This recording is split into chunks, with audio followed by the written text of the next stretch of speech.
Lesson 11, Part 3, Subordinate Clauses.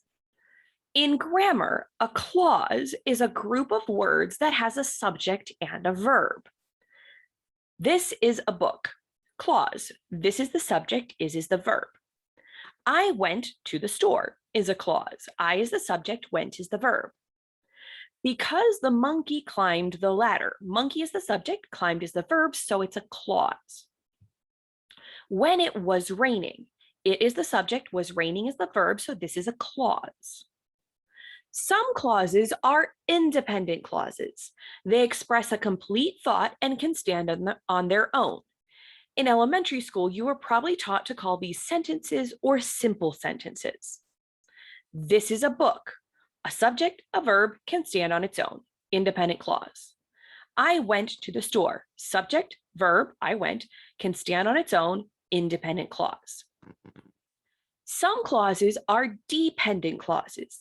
They cannot stand on their own.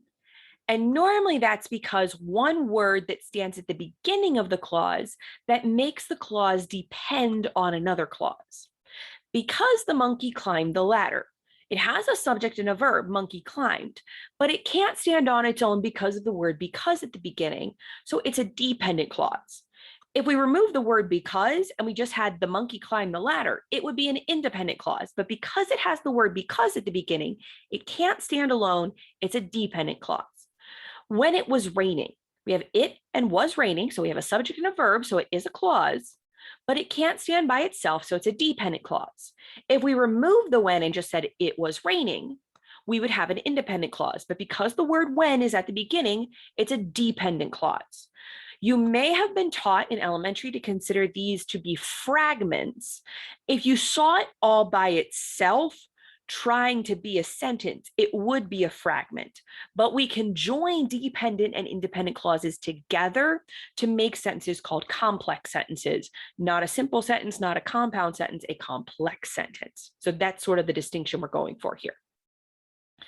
Dependent clauses will always be attached to an independent clause, unless you're using it improperly. Like the examples that you've probably seen in elementary school, they were trying to help you make the distinction, is this proper or is this improper?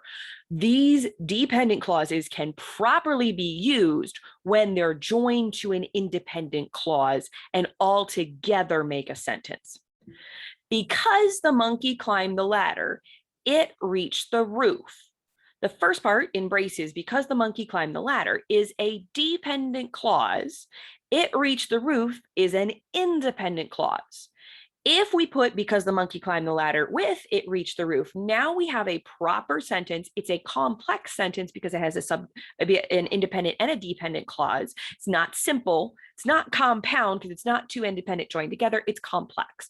Because the monkey climbed the ladder, it reached the roof. This can stand by itself. We have two clauses working together. I don't like to go outside when it is raining. Here we have the independent clause first. We have I don't like to go outside. That's independent. It can stand by itself. It has a subject and a verb. Then we have when it is raining. That's a dependent clause because though it has a subject and a verb, it can't stand by itself. But when we put the both of them together, I don't like to go outside when it's raining. That all functions properly together as a sentence. Sometimes a dependent clause can do a noun job in a sentence, like be a subject or be a direct object. That the man was not her dad was obvious. The dependent clause, that the man was not her dad, is the subject of the independent clause. If you think back to your grammar classes, you find the verb first, the verb is was, then you say what was. That the man was not her dad was obvious. The whole thing, that whole clause is the subject of the verb was. Obvious is a predicate adjective. So the dependent clause here is functioning as part of the independent clause, not necessarily being like joined to it. It's a piece of it. All right, here we go. We found out that we would not be going. That we would not be going is a dependent clause here. It's actually the direct object of we found out.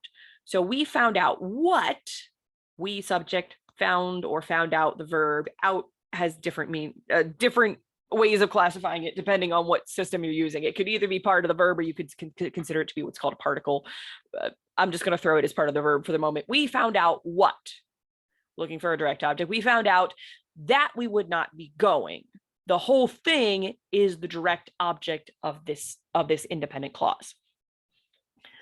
The words that start a dependent clause are either relative pronouns or subordinating conjunctions. It depends on if it's a noun clause, adjective clause, or adverb clause. We don't really care about that at this exact moment. So just they're either relative pronouns or subordinating conjunctions. Those would be the that's here, the because, and the when from the previous examples. Either a relative pronoun or a subordinating conjunction. Hina and hati are both subordinating conjunctions. They start dependent clauses. Their meanings are fairly similar, but hina gives more of a purpose why someone is doing something, what they want to get, or what will come in the future. And hati gives more of a reason why someone is doing something, what has already happened or what came in the past. That's not a really big distinction, but if that matters, that is actually what the difference is. Hati is also used a lot when a dependent clause is going to be the direct object of verbs like I know or I say. So, ginosko hati e wias. I know that you are a son. Now, I should have probably put another example in here. When you use hati after the word say, you almost always don't translate the word hati.